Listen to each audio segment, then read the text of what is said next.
तो श्रीलंका के एक मॉन्क, एक बुद्धिस्ट मेरे पास आए, एक बौद्ध भिक्खु मेरे पास आए और मुझे कहते हैं, this time India is very lucky, you got a Buddhist prime minister.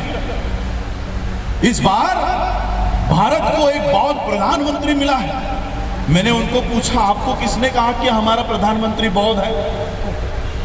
वो कहते हैं, वो हमारे देश में आते हैं तो बुद्धा की मूर्तियां लेकर आते हैं, बुद्ध विहार में जाते हैं, क्या वो बौद्ध नहीं है?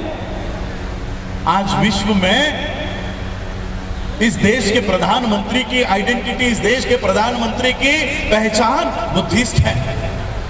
जहां से बाबा साहब अंबेडकर जी ने बौद्ध धर्म की दीक्षा आज के दिन ली, वहां पर हमको पैर रखने की अनुमति नहीं है, लेकिन वहां से नरेंद्र मोदी स्पीच करेगा, वहां से नितिन गडकरी स्पीच कर रहा है, वहां से देवेंद्र फडणवीस महाराष्ट्र का पेशवा ब्राह्मण वहां से स्पीच करेगा और वर्ल्ड को क्या बताएगा कि हम ही अंबेडकराइट बुद्धिस्ट हैं, हम ही बुद्धिस्ट हैं। इस तरह का घुसपैठ आज इस धम्म में चल रहा है, इस तरह की घुसपैठ चल रही है। क्यों? क्योंकि जिनका वो धम्म है वो उस धम्म की ओर देख नहीं रहे हैं और इन लोग, ये जो लोग हैं,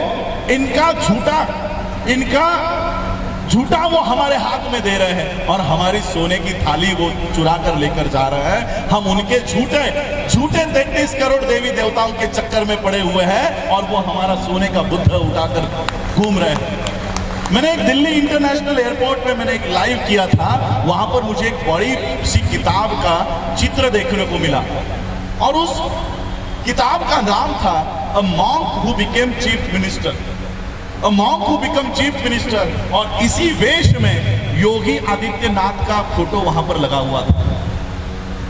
यानी ये विदेशों में क्या प्रचार करते हैं कि उत्तर प्रदेश का चीफ मिनिस्टर ये बौद्ध भिक्षु है, इस देश का प्रधानमंत्री एक बौद्ध प्रधानमंत्री है।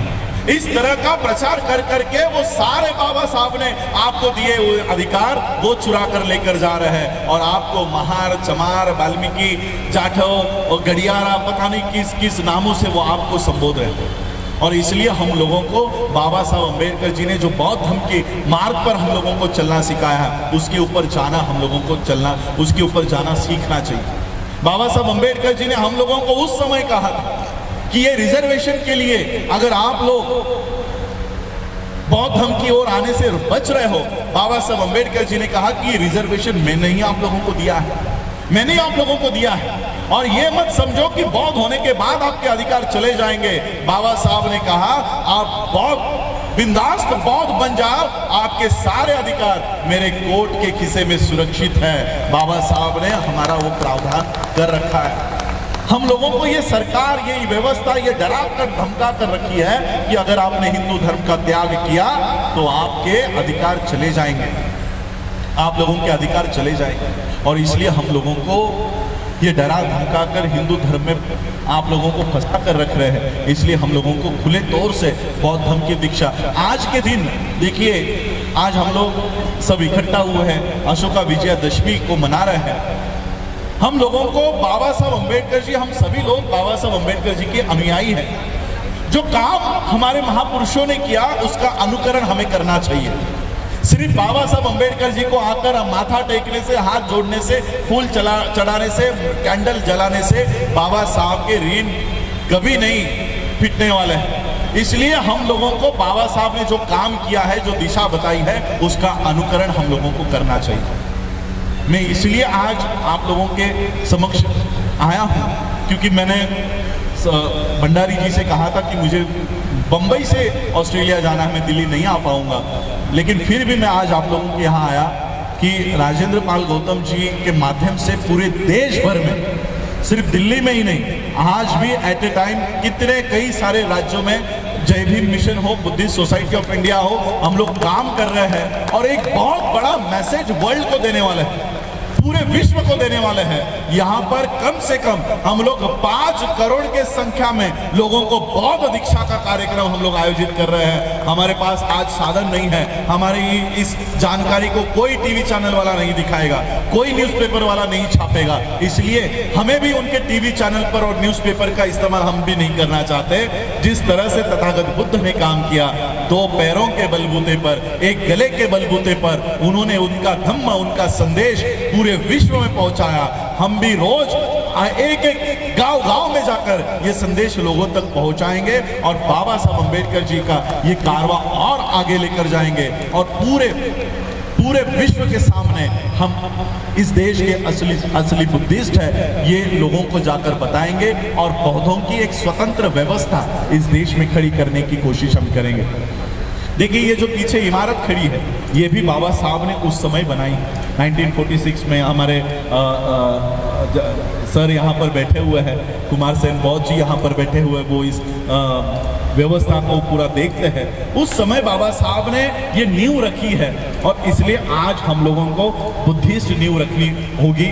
हमारे खुद के एजुकेशन सिस्टम, हमारी खुद की बैंकिंग सिस्टम, हमारी खुद के हेल्थ सिस्टम, इसके ऊपर हमको काम करना है। हम बौद्धों के लिए आज मैं श्रामणेर इसलिए बना हूँ क्योंकि श्रामणेर अवस्था में ही मैं वर्ल्ड के बुद्धिस्टों को जाकर बताऊंगा कि भारत में बौद्धिज्म को अगर रिवाइव करना है, सरवाइव करना है, तो हमें ये सारी व्यवस्था भारत में खड़ी करनी होगी। आज जो लोग बौद्ध धर्म में घुस पड़े हैं, नरेंद्र मोदी हो, योगी हो, जो बुद्धिज्म के नाम पर सारा फंड वो ब्राह्मणी व्यवस्था को डाइवर्ट करते हैं, उन लोगों को खुला करने का काम, उन लोगों का षड्यंत्र खुला करने का काम मैं वर्ल्ड के माध्यम से वहां पर कर रहा हूं और भारत के असली बौद्धों का वहां पर सब लोग हम वहाँ पर पहचान बनाने का काम कर रहे हैं। तो आप सभी लोगों का स्वागत है। आज आप लोग बौद्ध धर्म की दीक्षा यहाँ पर लीजिए और अपने आप को ऑफिशियली बुद्धिस्ट डिक्लेयर कीजिए। आपका कोई रिजर्वेशन नहीं जाएगा। और रिजर्वेशन के बारे में भी बताना चाहता हूँ। निर्मला सीतारमण का नाम आपने सुना है, इस देश की फाइनेंस मिनिस्टर है। उसने 1.5 साल पहले अनाउंस कर दिया है कि देश के सारे पब्लिक सेक्टर हम बेचने वाले हैं, 2 साल में बेचने वाले हैं। एयर इंडिया बेच दी, कई सारे बैंक बेच दिए हैं, कई सारे बैंक खत्म हो गए हैं। अब कई सारे जितने भी पब्लिक सेक्टर है, रेलवे बेच रहे हैं। जहां पर हमारी नौकरियां हैं वहां की सारी व्यवस्था ये बेच रहे हैं। संसद में ये सवाल उठा कि आप सब पब्लिक सेक्टर बेचने वाले हो तो रिजर्वेशन प्राइवेट सेक्टर में मिलेगा या नहीं। संसद ने क्लियर किया कि प्राइवेट सेक्टर में रिजर्वेशन नहीं मिलेगा, यानी पब्लिक सेक्टर खत्म, प्राइवेट सेक्टर में रिजर्वेशन नहीं। अब जिस रिजर्वेशन के लिए आप जातियों को छोड़ने को तैयार नहीं थे, अब वो नौकरियां ही नहीं बची। अब आपके पास कोई दूसरा मार्ग नहीं है। जातिगत आरक्षण लेने के बजाय बौद्ध धर्म के माध्यम से अल्पसंख्यकों के लिए जो आरक्षण है वहां पर आप लोग आइए और गर्व से अपने आप को बुद्धिस्ट कहकर वो अधिकार आपके प्राप्त कीजिए। इतना बड़ा अधिकार बाबा साहब हमको देकर गए हैं, उस मार्ग पर हम लोगों को चलना चाहिए। और इसलिए बाबा साहब ने हमें 128 देशों से जोड़ रखा है। एक दिन इस देश में ऐसा आएगा कि राजस्थान हो, हरियाणा हो, उत्तर प्रदेश हो, दिल्ली हो, हमारे किसी भी मनीषा के ऊपर, हमारे किसी भी बच्चे के ऊपर अगर अन्याय हो, अत्याचार हो, तो इस देश का प्रधानमंत्री नहीं, किसी स्टेट का मुख्यमंत्री नहीं, किसी स्टेट का, किसी डिस्ट्रिक्ट का कलेक्टर नहीं, इस देश, इस विश्व के सारे बौद्ध देश हमारे लिए आवाज उठाएंगे। ऐसी नौबत इस देश में हम लोग लाकर हम वो चित्र यहाँ पर खड़ा करेंगे। आप सभी लोगों का आज इस धम्म दीक्षा के समारोह में आप सभी लोगों का स्वागत है। बाबा साहब ने उस दीक्षा समारोह में, दीक्षा होने के बाद बाबा साहब ने एक बात कही थी।